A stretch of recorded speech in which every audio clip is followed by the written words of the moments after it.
یہ قصہ ہے محبت کی ایک بے مثل داستاں کا، اور بے مثل محبت پر مالک کی لازوال عطا کا قصہ۔ وہ ایک گمنام بوڑھا شخص تھا جسے اپنی مادری زبان بلوچی کے علاوہ کوئی اور زبان نہ آتی تھی۔ عربی تو کجا، اسے اردو تک نہ آتی تھی۔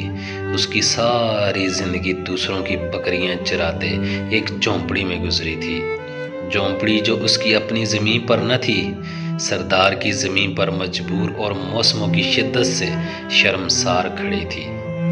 جھونپڑی بس ایسی تھی کہ آسمان سے ساری دھوپ، ساری گرمی، سردی اور بارشوں کا سارا پانی اس میں سے گزر کے بابا جی پر آ برستا تھا۔ بابا مگر اسی میں خوش تھے۔ شکوہ کیا ہوتا ہے شاید بابا یہ جانتا بھی نہ تھا۔ جتنا میسر تھا اس سے زیادہ کی اسے پرواہ بھی نہ تھی، نہ اس بات کی پرواہ کہ اس کے پاس پکا چھوڑ کوئی کچا مکان بھی نہیں اسے ان موسموں سے بچانے کے لیے، کوئی کچا کوٹھا تک نہیں اس کے پاس۔ شکوہ کیا ہوتا ہے شاید بابا یہ جانتا بھی نہ تھا۔ جتنا میسر تھا اس سے زیادہ کی اسے پرواہ بھی نہ تھی، نہ اس بات کی پرواہ کہ اس کے پاس پکا چھوڑ موسموں سے بچانے والا کوئی کچا کوٹھا تک نہ تھا، نہ اس کا ملال کہ اس کے پاس زیست کرنے کو معمولی سا سامان بھی نہ تھا، نہ اس کی فکر کہ اس کا روزگار بس اجرت پر دوسروں کی بکریاں چرانا تھا، اس کے سوا کچھ نہ تھا۔ عجیب شخص تھا کہ وہ بکریاں چرانے کی انبیاء کی سنت پر ہی عمل پیرا نہ تھا، اس کے دل میں ایک اور سنت بھی چپکے چپکے پل رہی تھی اور بڑھ رہی تھی۔ وہ آرزو تھی سونے کا گھر دیکھنے کی آرزو، زیارت بیت اللہ کی سعادت پا لینے کی انبیاء کی سنت، نبی کی بستی سے آنکھیں ٹھنڈی کر لینے کی سعادت کی آرزو۔ زاد ہرا اس کے پاس کچھ ہوتا کہ جس کے پاس ذات زندگی ہی نہ تھا، مگر تمنا تھی اور بڑی منہ زور تمنا تھی۔ وہ بکریاں چراتا رہا، اجرت پر چرائی بکریوں سے اپنے حصے کے بچے وصول کرتا رہا۔ جو ہی کوئی ایک اور بچہ اس کے حصے میں آتا اسے لگتا سونے کا گھر اس کے نصیب کے کچھ اور قریب آ لگا ہے۔ وہ ہر ایسی اجرت میں آئے بچے کے ساتھ سونے کا گھر دیکھنے کی اپنی خواہش بھی پالتا رہا۔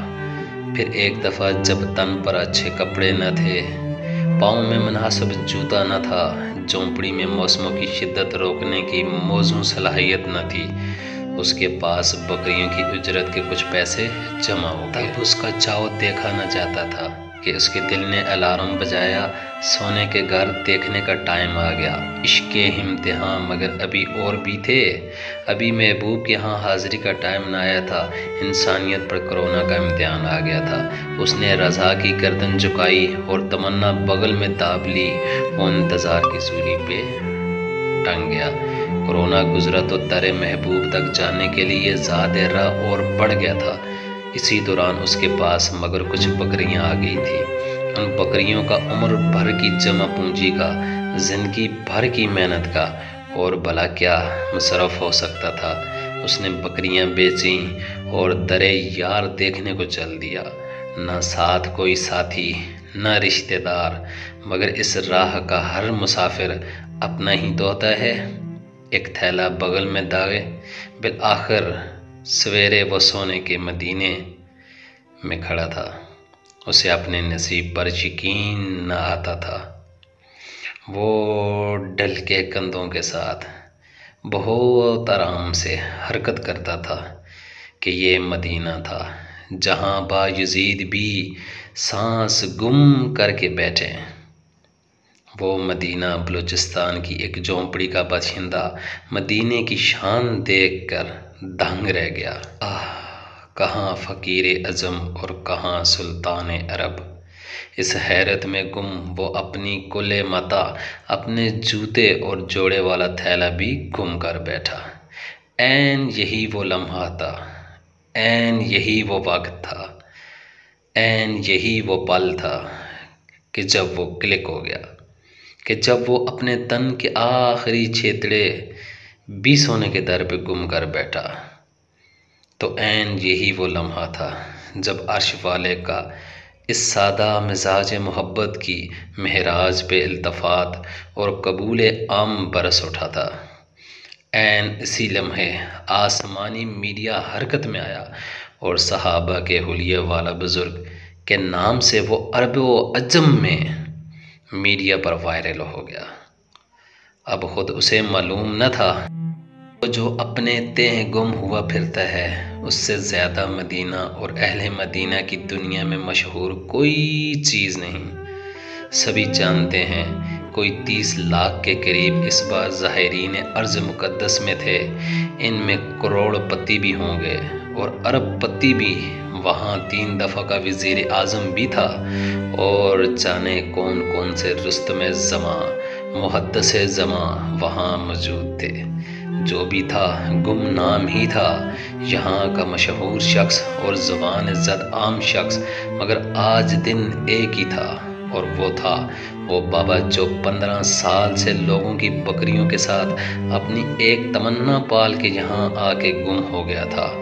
وہ بکری پالا تھا تو یقیناً اس کا مالک بھی تو بڑا لجپال تھا۔ اس نے اسے فرش سے اٹھایا اور عرب و عجم میں نامور کر دیا، تاجروں اور تاجوروں سے زیادہ تاجور کر دیا۔ اب عرب و عجم سے اس بابے کو پکارا جا رہا ہے۔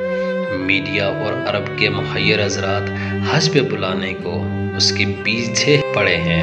ہم تم کی خدا نے ڈیوٹی لگا دی کہ اس کی کہانیاں کہیں، سنیں اور سنائیں۔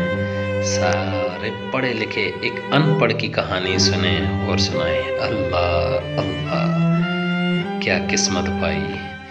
بے شک جس نے ہمارے نبی صلی اللہ علیہ وآلہ وسلم سے عشق کیا اور اسے عشق کا صلہ مل گیا۔